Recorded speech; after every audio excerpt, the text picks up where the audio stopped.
முருகன் வள்ளி திருமணம் செய்தது எப்படி தெரியுமா? தொண்டை மண்டலம் என அழைக்கப்படக்கூடிய காஞ்சிபுரம் மேல்பாடி அருகே உள்ளது வள்ளிமலை. வள்ளிக்காட்டில் வேடுவர்களின் தலைவராக இருந்தவர் நம்பிராஜன். வள்ளிக்காட்டின் தலைவனாக இருந்த நம்பிராஜனுக்கு ஆண் குழந்தைகள் மட்டுமே இருந்தனர். அவர் பெண் குழந்தை வரம் கேட்டு கடவுளை வேண்டினார்.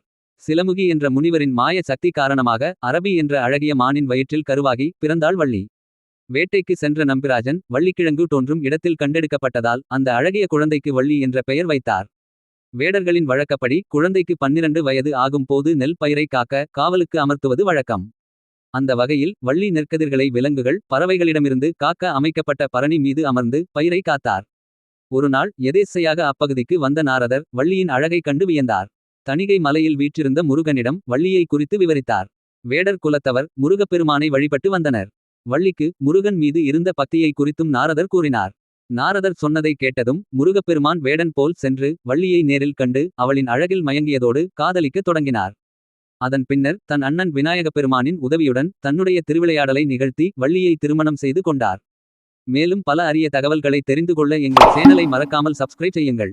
இந்த காணொளி உங்களுக்கு பிடித்திருந்தால் லைக் செய்து உங்கள் நண்பர்களுடன் பகிருங்கள். அடுத்த காணொளியில் மீண்டும் சந்திப்போம். நன்றி. ஓம் சரவண பவ.